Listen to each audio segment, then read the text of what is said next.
So we've talked about those categories, but if you think your child does have a special educational need that hasn't been identified yet, or they've got their needs are not being met, it's about, well, what do we do next? You may already have spoken to your teaching staff at school, whether that be your child's teacher, or you need to seek out the SENCO, the Special Educational Needs and Disability Coordinator, again, depending on the age of your child. But you could go to your own GP or health visitor if you've got concerns that there's something else going on. Something to do if they're at school and you've got a supportive SENCO.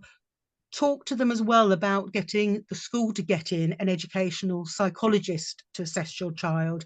If you think they're struggling, that they are trying to help your child, but things aren't progressing, then that might come in a statutory assessment if you're requesting it. But a school can still get an educational psychologist in to meet with your child before you get down the statutory assessment route.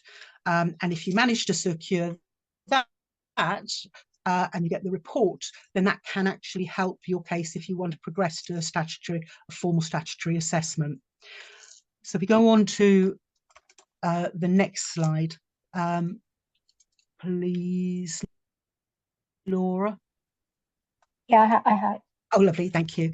Right, so we're talking tonight about a statutory assessment for an education and healthcare plan, but schools might be already looking at a school-based plan.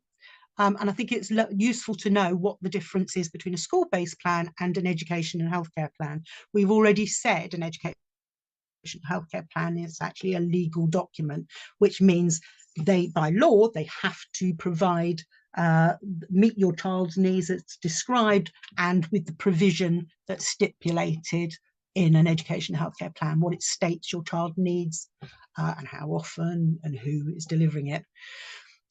Schools, if they're recognizing that your child, that they're struggling, that there's some barriers to their learning, should be looking at a graduated response of low-level support. The next slide will actually show that pictorially, but that is a cycle of assessing your child, planning what interventions that they can do to try and support that. So doing the planning, doing the strategy for it, then the do, putting that in place, and then the review, did that actually work or not? There are typically, before you get to going down the route of a statutory assessment, if the school is driving the statutory assessment for an EHCP, they are required, typically by local authorities, to do 3 cycles of this assess, plan, do, review, to demonstrate that they've done everything possible they can to the local authority before they go down a statutory assessment route. Can we go on to the next slide a sec, Laura, please?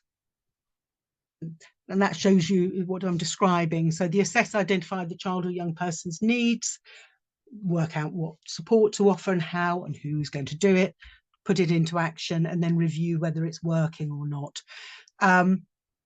You may find, if you get to the stage of a statutory assessment and the local authority then come back and say, well, we've assessed, but your child does not require a plan, they need a school-based plan, they might push it back onto the school.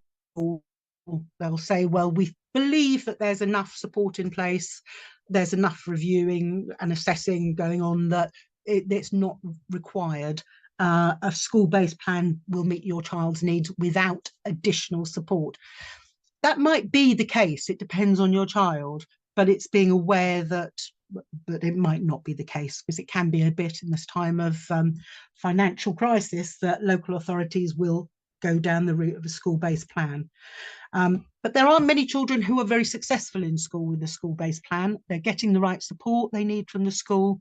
If they're getting the equipment, they've got great teachers that go out, do ensure they do the reasonable adjustment, then your child's needs may well be met.